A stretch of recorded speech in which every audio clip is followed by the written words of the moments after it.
and we're going to Okay. let Vanessa jump in. Vanessa, thank you again for doing this. This is super cool.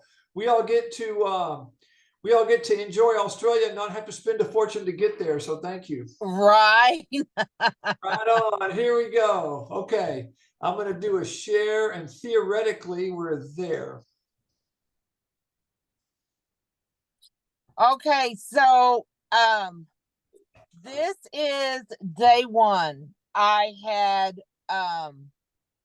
already journeyed, all the way from DFW airport to California and then to Sydney. And when I landed at Alice Springs Airport, the first thing I noticed is that the airport was so small, the plane actually landed outside the airport. And we had like the little metal railings to go down. And I had only ever been on 2 round trips in my entire life, and both were from DFW to Denver. So I'd never experienced that. And it was, the skies were blue, the sand was red, there were trees, it was breezy, the grass was moving, the outside of the airport was colorful, and it was just beautiful.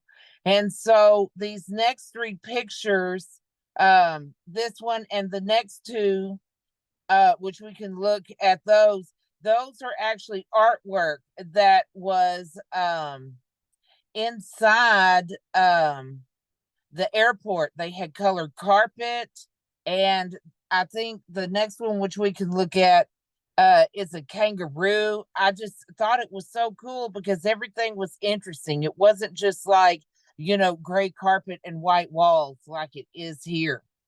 And so I went in, to the gift shop and bought some stuff. And I think there might be another picture of one of the, oh, this is Carl. So when we arrived to where the luggage was Carl was standing there waiting on us. And Carl is the owner, him and his wife, Kathy, of a bed and breakfast called Kathy's Place. And Kathy was on vacation and for herself. So Carl handled it the whole time we were there. And he was a wonderful host. He drove us around. He talked to us about, things in Australia. He made us a delicious breakfast every day. We asked him about, a cab. So he pretty much drove us into town and, would drop us off. And we could go, explore the town. So we didn't have to call a cab to come out to get us, which I thought was so sweet of him to do. And anyway, while he was standing there with the sign, that was a great welcoming. But we go and we look at the carousel, and then all of a sudden, the carousel just stopped, and the sign went off, and no big giant green suitcase. So I very calmly walked to the desk, and I said, "They're not sending out luggage anymore," and I didn't get mine. Well, I had been delayed on the flight before Sydney, so my suitcase didn't make it to Alice Springs. It was still in Sydney. So Qantas did an amazing job. They took my information. They had it sent to me the next day. But the shoes that I had worn in the airport, I haven't really traveled that much before, and I've never done a connecting flight. So I didn't know that I was going to have to run. So I had to run in Doc Martens, and I got blisters on my feet. And so I was like, I have to take these shoes off since my shoes didn't arrive. We went into town, into Kmart, and bought me some flip-flops because I was like, I'm not going to let this get me down. So I'm walking around with her feet, and we can go ahead and look at the next few pictures because we just went into the town. And, there were birds we had never seen, flowers like these purple ones. It was springtime. Not that long ago, we had done the transition into fall. There were murals everywhere. And see the sand, that's just the color of what, the dirt is. And so we walked around and looked at the artwork. And I was with my sister, Christine. And we went into this really cool Aboriginal store, which I think is coming up. This is just, some of, the beautiful spring day. Just completely different plants and smells and birds than I'd ever seen before. And I did not expect to see palm trees in Alice Springs, Australia either. So that's a shop. They had a lot of Aboriginal artwork there, and it was really cool. I actually bought myself a piece. It's a little kangaroo. But they had like many paintings and stuff like that. And I think there's one more. Yeah, there's another one of the other window. But that shop was cool. The lady was really knowledgeable. And after that, we went out to eat, and I was curious as to what it would be. But my first Australian meal was steak and salad, and I allowed myself, as they call them, chips. And I don't know if it's because they call them chips or how they make them, but oh my God, they were so good. So with and then the very last picture, this is the first tree in Australia that I hugged because it just, that one called to me. But I've always wanted to see the trees there because the bark isn't thick and dark like ours. It's white and it just kind of flakes off. It's really cool. And so after that, we went home and went to bed at the little B&B and woke up and had a wonderful breakfast and got ready and went into town. And the first thing we did was we went to the reptile center. And it was really cool because that right there is a brown snake. And there were like geckos and lizards. There was a crocodile, a monitor. I mean, there were just all kinds of things. And they also did a demonstration.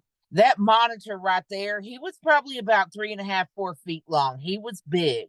I wish I could do some kind of comparison because you can't really see how big he is until you look. But he was actually outside.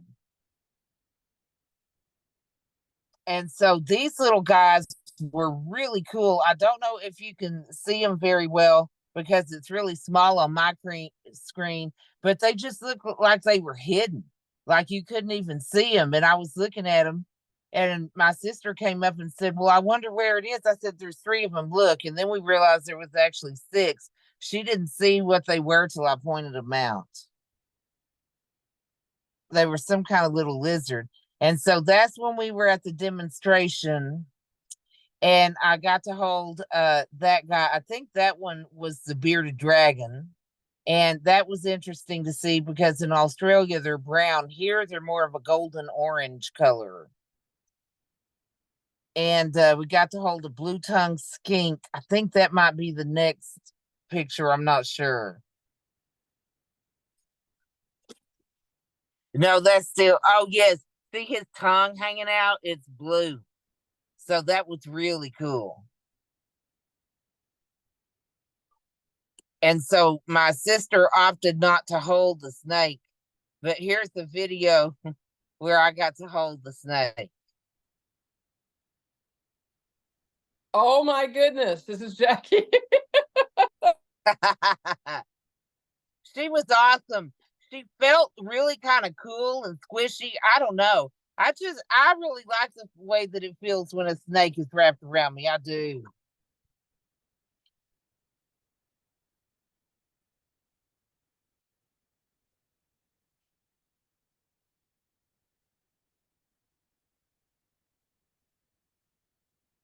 Okay. So after we left the reptile place, we went to a place called the Baby Kangaroo Sanctuary in Alice Springs.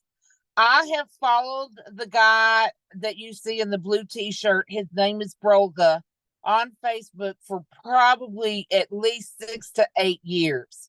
But he started a kangaroo sanctuary with 3 baby kangaroos. He had rescued them because when the moms get hit by a car, he got the babies out of the pouch and took care of them. But these particular 3 had permanent injuries and could not fend for themselves in the wild. So the government said, okay, well, then they have to be destroyed since he couldn't find a zoo that wanted them or anything. So he developed this sanctuary for the kangaroos, and he started it like years ago. He lived in a shed that only had 3 walls with the kangaroos, and then he got a TV show about it called Kangaroo Dundee, and he got funding, and so now he has over 60 kangaroos. And what they do is, somebody will bring in, usually from the mother has gotten killed somehow, and people will bring them in, and what they do is they send them to volunteers throughout the community in pairs of 2 or 4. They raise them together, and they keep them. See how I have the little colored pillowcase on the one that I got to hold? They keep them in like a little laundry basket, and they carry them around in their little pillowcase so they feel loved until they're 9 months. And then they go back to the sanctuary and live with little human contact, mostly around other kangaroos, and they release them in the wild. And, I met Brolga, I told him, I said, I was the first one off the bus. And I'm like, I'm so happy to be here. And I told him, that I had followed him for a while. And then I asked about one of the routes from the past. He said, oh my God, you have followed me a long time. And anyway, he told me, he said, come over here and move over here and help me. And I was like, I want to. And I said, I still let me figure out how to get over here and I'll help you. And so anyway, we got to hold the little bitty Joeys. That's my sister. And then 5 people got to volunteer to bottle feed one, and I stepped up there real quick. Now that one is actually an adult, but they still give the adults that live there a bottle as a treat at night, just not all day like when they're babies. And it was really cool because we did a walkabout on the sanctuary, and we got to see, the sunset was the most beautiful sunset while we were there. And it was just amazing. And I just think that terrain is just so beautiful. And there's even some flowers, and they're called billy buttons. I asked Broga what they were. He was really good about telling us about, there's the little yellow flowers, about different stuff in the terrain in Australia, because the mound that you'll see in one of the photographs, there were these big mounds. And at first I saw somebody get close to one, and I was scared because I thought it was ants. And I asked him what they were, and he said, that those were termites. And you could tell he genuinely enjoyed it. There's the termite mound. It was huge. And that wasn't even the biggest one, but you could tell he really enjoyed educating people about Australia. And, he's so passionate for Australia and the kangaroos, that he was really, into it. And so it was, I honestly think that's one of the amazing things of the whole trip.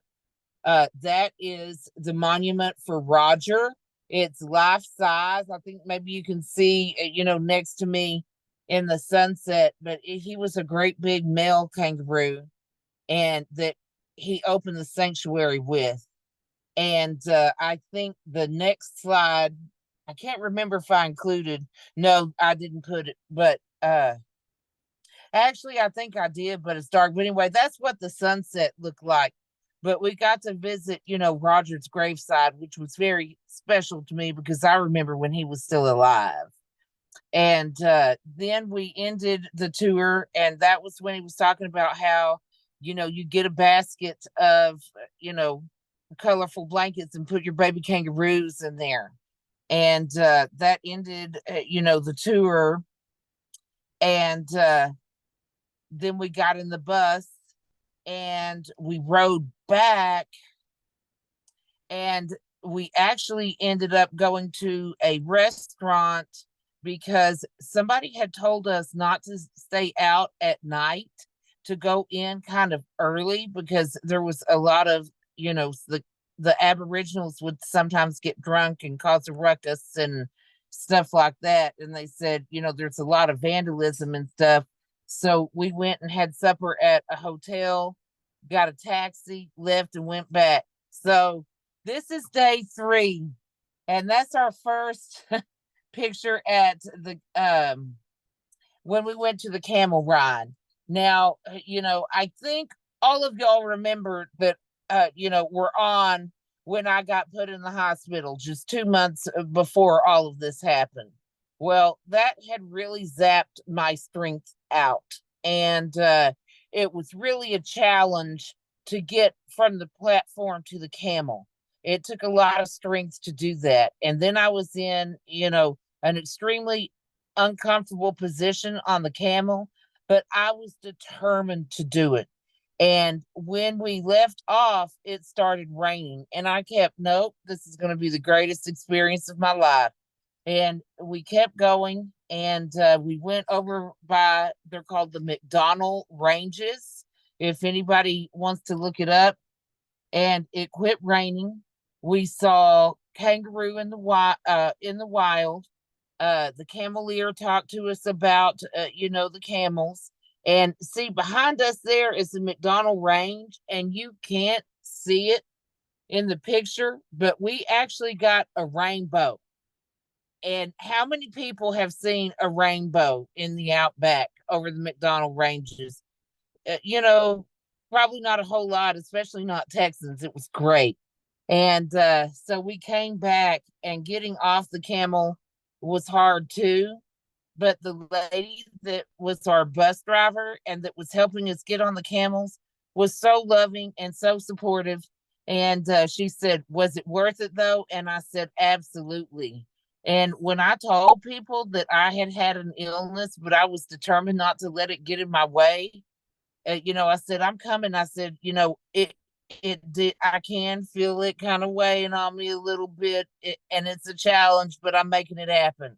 And so that is Doc. He was our camel that we rode, and we got to love on him before we went inside. And this is the collection of the man that owns the camel place that we went to. And he had some really cool stuff in there, and then a couple of souvenirs.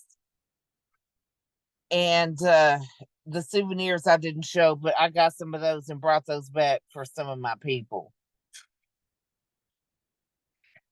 And so once we did that, we rode back on the bus, and we went back and just kind of went to bed and got ready for the biggest trip of all.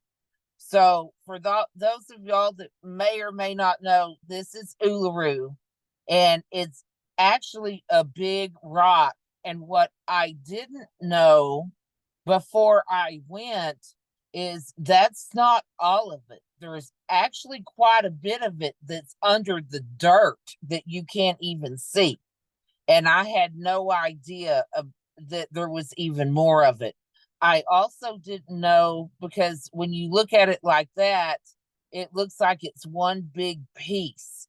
But when you go in and look, you can see that there's like caves and holes in the rock, and it was just the whole drive. It was a 5-hour drive each way on the bus.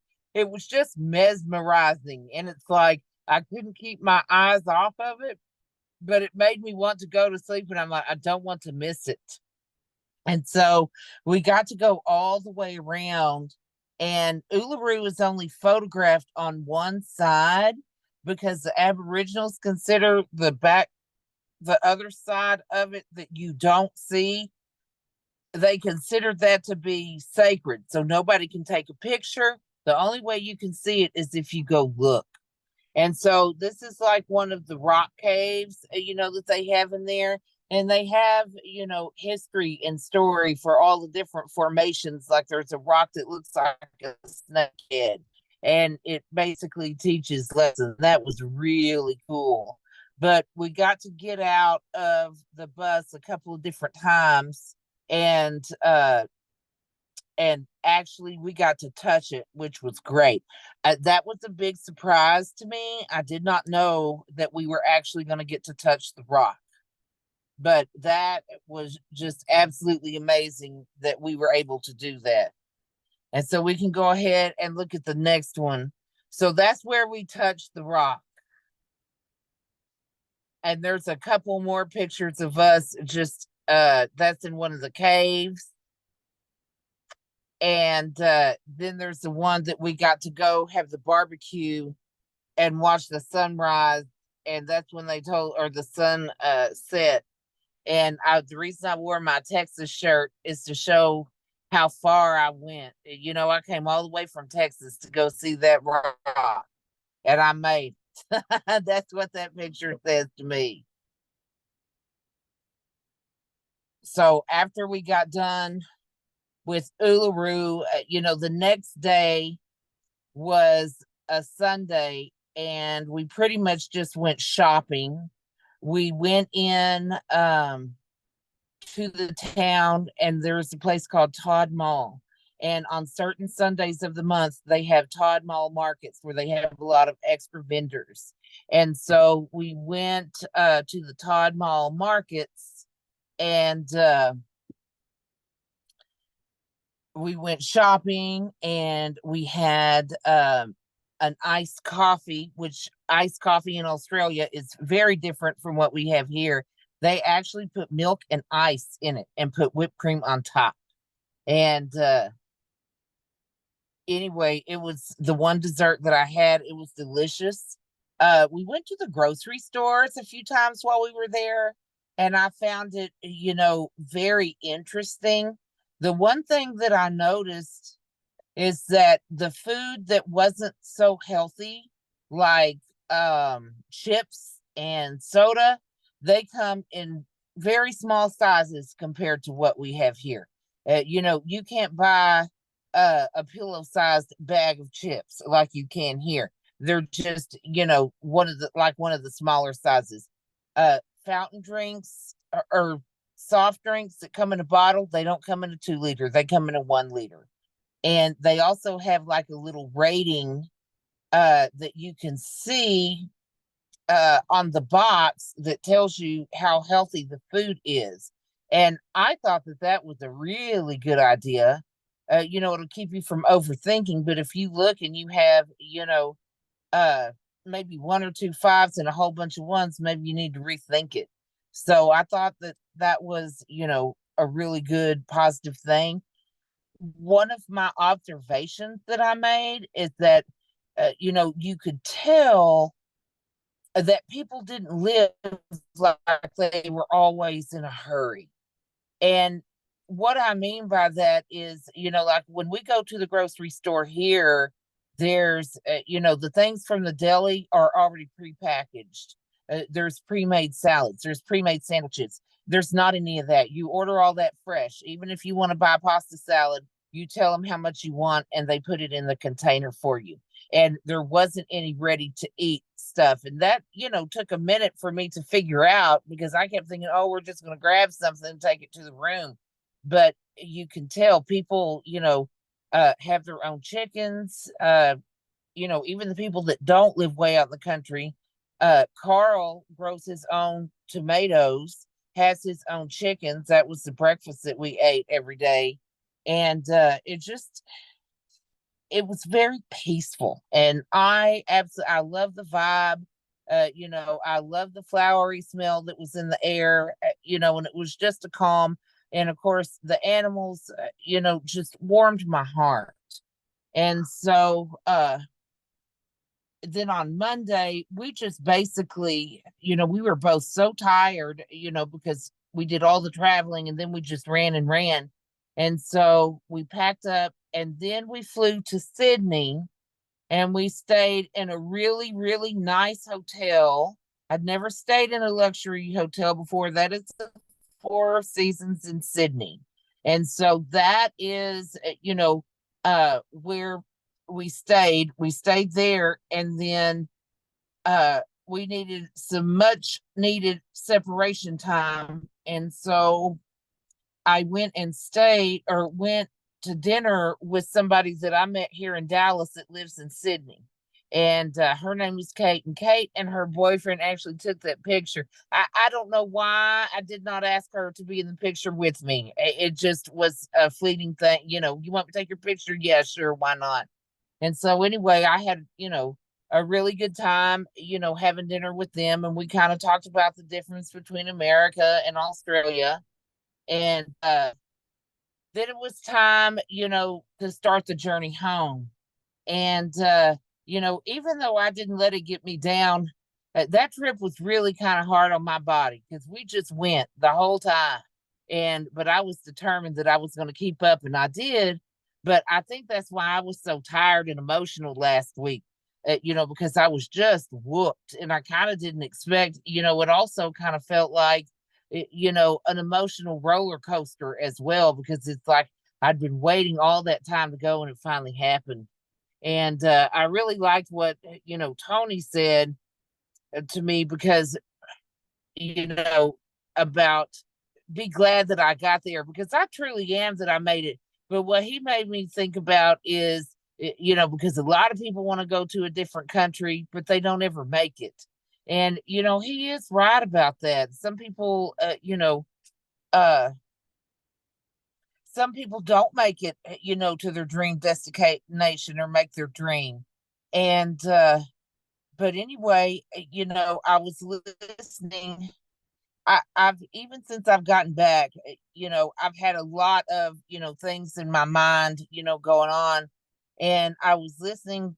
I asked, what is my next step? And I'm listening to Rhonda Byrne and in the car, and she talked about how her sister wanted to move from Australia to America to help Rhonda in her American office over here. And it kept not happening, not happening. And so she decided to act as if. So she literally started giving away her belongings. She started packing to move to Australia. And she just kind of made that happen. And, once she put the wheels in motion within 4 weeks, she moved.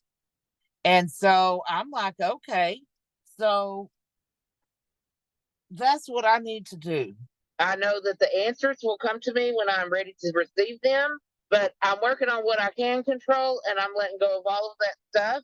I'm practicing patience. I'm practicing putting boundaries on people. And that's where we are. So I have a lot of kitsch. So if anybody has ever seen something cool in my background and wants it, let me know. And there are certain people who I think might like certain things. So if I contact any of you, Durain, don't don't feel obligated to take it. It's just that I thought of you and I'm asking you first, and if not, I'll figure something else out.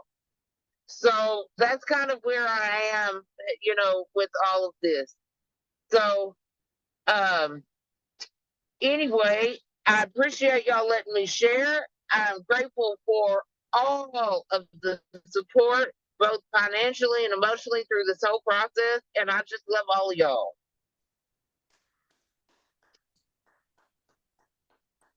Vanessa, that was unbelievable.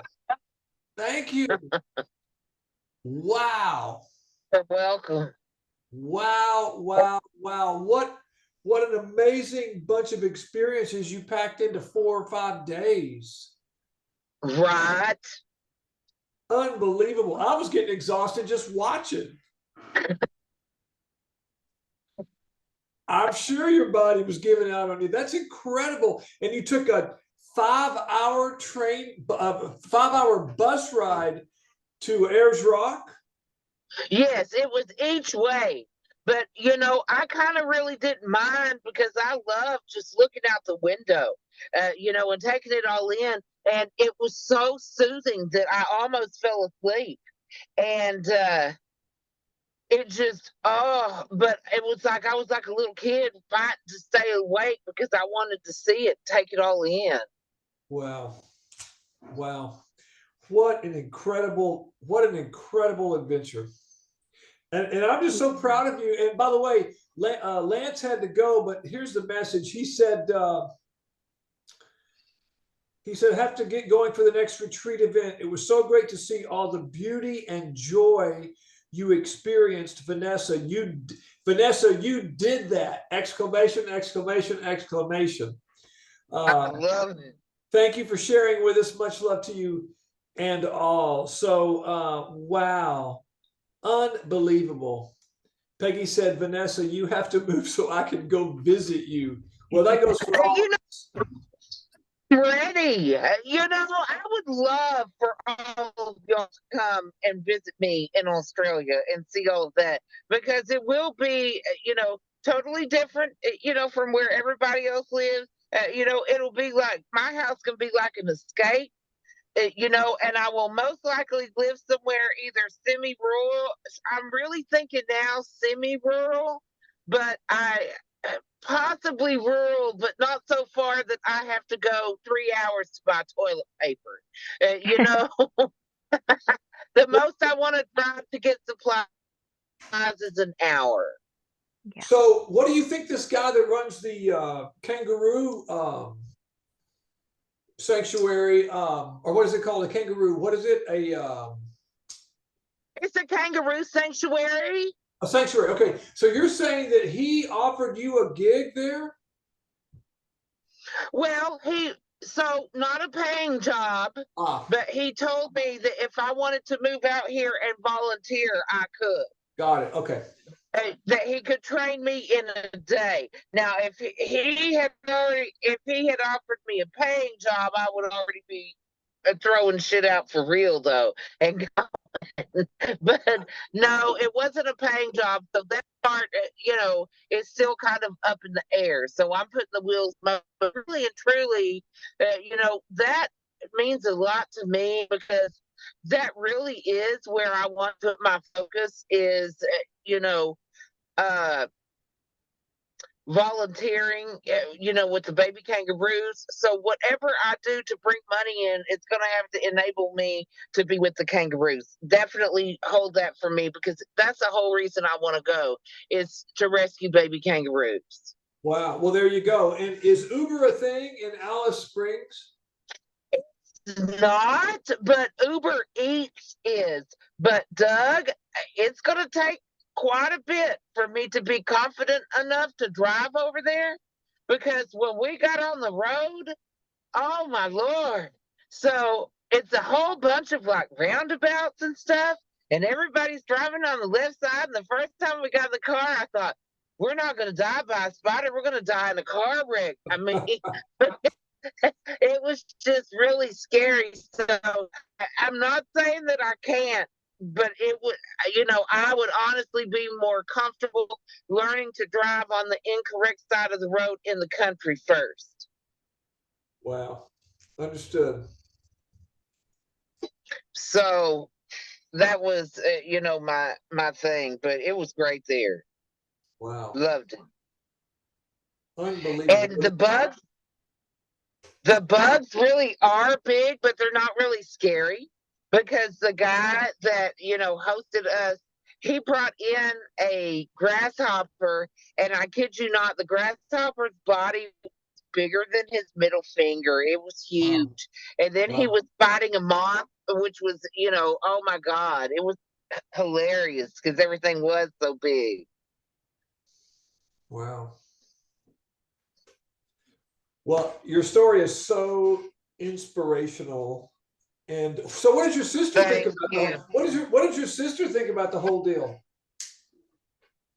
Okay. So she liked the baby kangaroo sanctuary the best.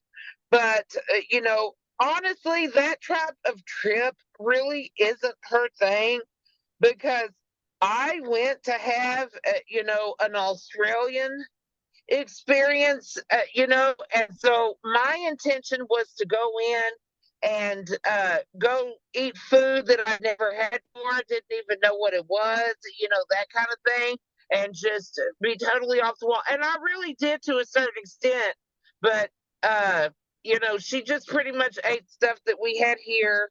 She refused to go to some of the restaurants, you know, that I wanted to try. You know, but she did like the sanctuary. It just kind of wasn't her thing, but I think she was glad that she got to go. But Yeah. to just be in awe and mesmerized with it, and you know, but you know, it did kind of make me realize that I'm so conditioned to just give people what they want because I don't want to have. I just want them to shut up. I don't want to have an argument. Okay, we'll do what you want. Shut up. You know, and so that is kind of, I'm dead serious. You know, it's like I sacrifice what I want because I don't want to hear it. But now I'm realizing I shouldn't have to, you know, give up what I want just to have peace. And Right. so that's why I'm learning to set my boundaries. And like I said, this thing, you know, it's going to be a challenge, but I can handle it. And I keep telling myself this is the last challenge I have to go through. Wow. Wow. Well, I got a couple more comments, and then I'll let somebody else hit you with some questions. I love the fact that one day you're wearing an Aerosmith shirt, and the next day you're wearing a Leonard Skinner shirt. So the Aerosmith, and I'm going to go ahead and tell y'all so when it happens. So I wore now the Leonard Skinner shirt was just cool and it was on sale. So I got it with the Aerosmith shirt. But there's a reason I wore Aerosmith shirt. So in addition to Australia, I have been, you know, manifesting an Australian man for a long time. And I don't know how I know this, but he loves Aerosmith. And so I wore my Aerosmith shirt so he could find me. And I was actually in a bar in Australia and I hear Aerosmith. I'm like, where he at? You know? But, you know, even though I didn't find it this time, the fact that I kept hearing Aerosmith while I was there, I'm like, okay, you know, this tells me something, you know? It's a sign. Maybe he's not here at this moment, but he'll come when it's time. That is so cool. Okay, I'll be quiet now. Who else would like to ask Vanessa any questions or comments? How long was the flight? How long was the flight from San Francisco to Sydney? Yes. 14 hours. And was it direct? No, I went from DFW to San Francisco to Sydney, and then in Sydney we got on Qantas, which is a badass airline. I love them, and they took us to Alice Springs from there. So it took me almost 25 hours to get there, but it took me over 30 hours to get back, not including the delay in Sydney. Because when I got to the airport, they're like, well, we're not doing the San Francisco. So they sent me to LA, but LA didn't have a straight up flight to Dallas. So they sent me to Houston. And then I had to go from Houston to go back to DFW. Thanks. You're welcome. Yeah, I didn't care. And at one point, I was on the very last seat. Jeff had told me, probably not going to be the last seats. And I said, I'm so happy that I'm going. I will ride on the tail ass into the plane. And I sure did.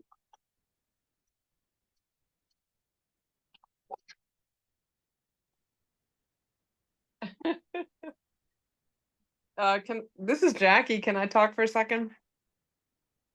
Cool with me. Okay.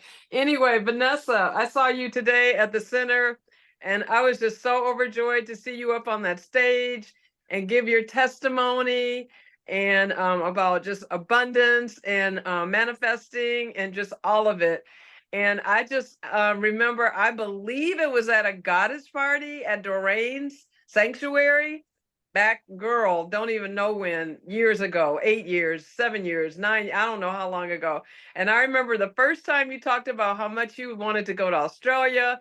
And then you told me some other things, like how you love mushrooms. Remember I gave you that little mushroom nightlight or something? Yes. And then I just started to get to know you then. And I was like, wow. And then fast forward 2024, and you have done it. And now talking about going over there to live. And you are just Yes, such an inspiration and just thank such you. a like you just leave me in awe. And I'm so happy for you. So happy you made your dream come true of going to visit there. And if you say you're going to move there, I believe you. I, I totally believe you. I sure would miss you at the center, but I know you'll be making trips back and forth from time to time whenever. But and then maybe we'll be coming there to see you. Who knows? But anyway, I just want to applaud Love you it. and love on you and just tell you that you are such an inspiration. You walk the you walk it and talk it. You talk it and walk it. Oh, thank you for your support.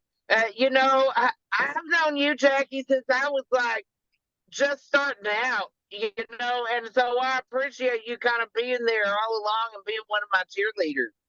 So Yes, thank you. yes.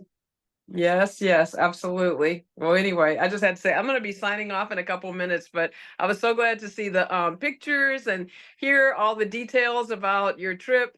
And my heart is just on fire right now for you. So very good. Well, thank you.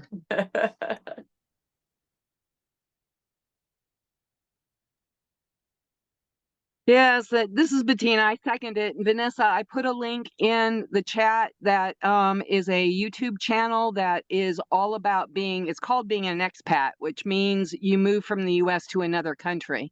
And that particular Okay. link has all the steps to cover in order to move. And I also sent it to Doreen in case you can't access it right now so she can forward it to you. It's a great channel. All right, Doreen, can you please do that because I'm on my phone and can't get to it? Yep, I already did. Yay! Thank you. Thank you, Yeah, and Bettina, Doreen. you're welcome. And Bettina also said in the chat that volunteering oftentimes leads to full-time work. So don't discount Absolutely. that as a possibility as well. And it's Yes, not I'm all and possibilities right now. and one of the things that actually I learned at one point while at CSL was there was this one, I forget her name. She's no longer there, but she was running the office. And I was had been laid off from my job, and I was checking to volunteer, and she said to me, she goes, everybody that volunteers gets a job within 6 months. And I was like, really? And she goes, yeah, especially when you do it with joy. And so guess what happened? You got a job within 6 months. Yes, ma'am. I love that.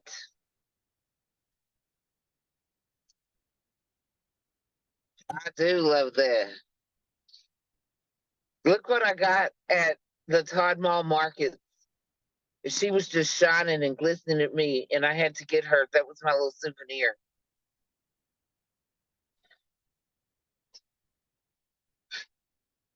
It matches your outfit. It's really beautiful. It does. Yes. I carry it with me. And it says that the little card says it was for people that are healing. Oh, yeah, I need that.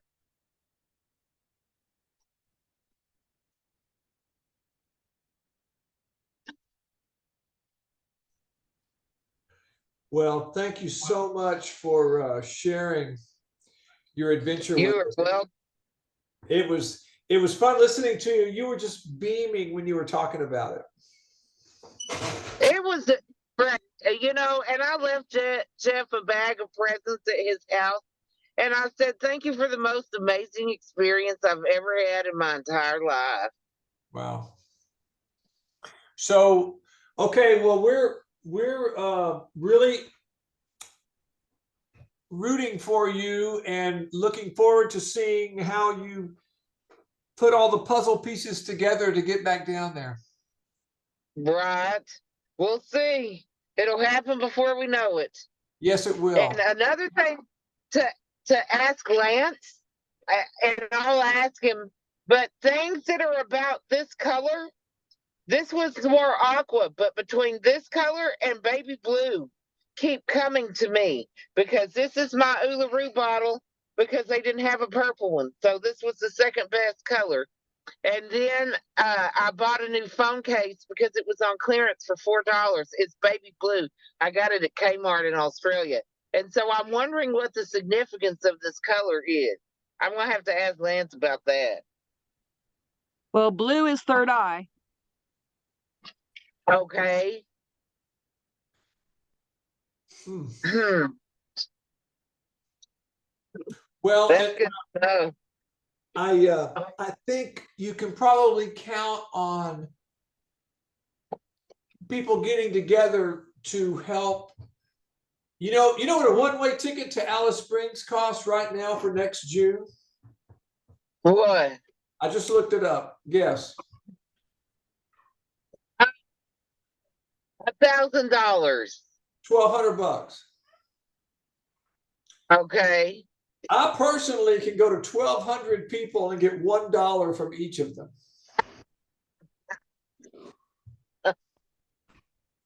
So I feel pretty confident, and probably that's probably the simplest piece of the puzzle. Honestly, there are so many things you've got to figure out.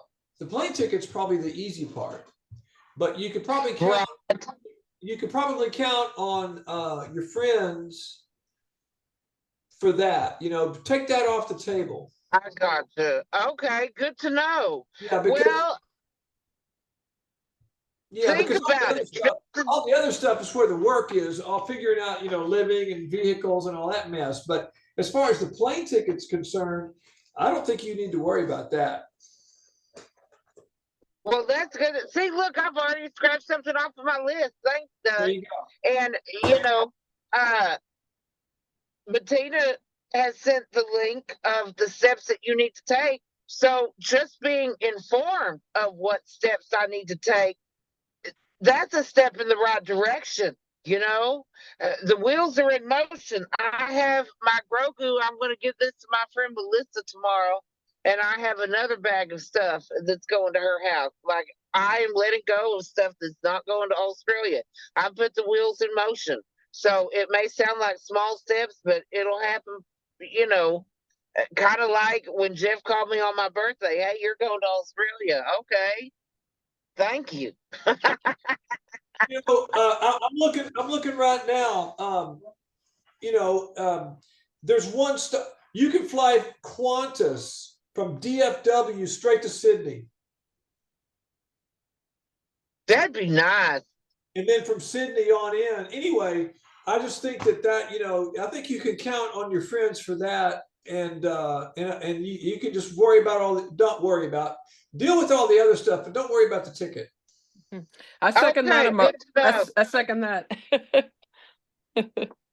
Yeah. So you know what I'm going to do? I actually have, for some reason, I kind of have like a thing about stationery and pens and spiral notebooks, and stuff like that. So I actually bought an Australian notebook, but for my trip, I didn't use hardly any of it. I have a bunch of pages, and now I know why. Because I can start putting like this information, like the very first thing that I'm going to put in there is, Bettina's YouTube. So I've got that to watch, and I listen to Rhonda Byrne because right now I'm listening to The Hero, and The Hero is about, basically living your purpose. Hello, that's no accident. You know what I mean? But I had gotten some extra credits because of something I did. And so I had to download some books before I left it. I'm like, well, I'm on this Rhonda Byrne kick. Let me do all of hers. And so I finished The Secret. And then I was like, The Hero is next. And when I started listening to what it was about, I was like, damn, this is timely. Okay. Does anybody else have anything else for Vanessa?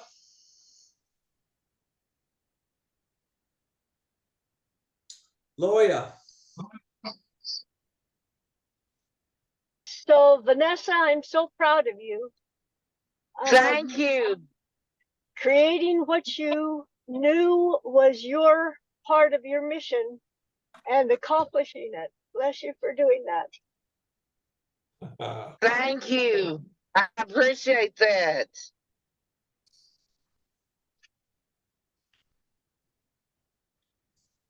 Mhm.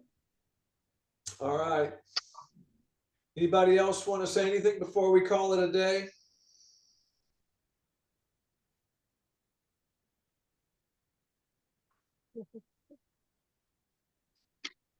I just knew Art was going to say something, but he's sitting on his hand.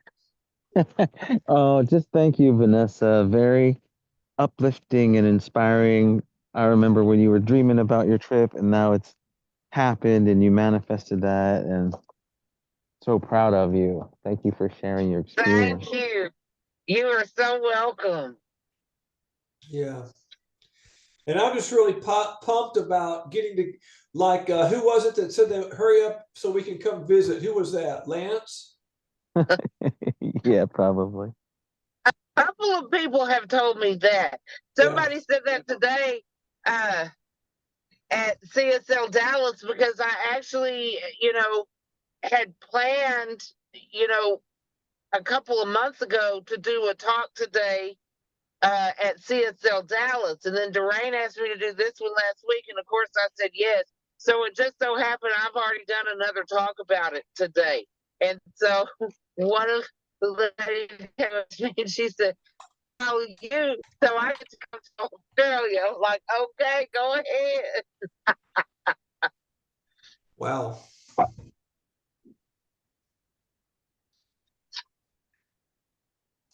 Okay, so Durain, anything you want to say before we go? I just have to just second and third everybody else's sentiments. The appreciation, Loya, just what she said, because that's how I felt. And that emotion, I feel that emotion because it's almost like when anyone we love does that, it's like we get to do it too. And even though we didn't physically, it's energetic. Loya always talks about how we are all one. And so your adventure adds on to our blessings. So thank you so much for taking the time to put all that together for us, Vanessa. You can do it, and whatever we put our minds to, we can do it too. And that's what that larger message is all about for me. So thank you so much. You are so welcome. Okay, and Vanessa, I'll close here. I'm looking at a website about Aboriginal spiritual quotes, okay? And this is a quote from out of the Australian Aboriginal spirituality, okay? Okay. And this is you. It's all of us, but it's also you. We are like the tree standing in the middle of a bushfire, sweeping through the timber. The leaves are scorched and the tough bark is scarred and burnt, but inside the tree, the sap is still flowing, and under the ground, the roots are still strong. Like the tree, we have endured the flames, and yet we still have the power to be reborn.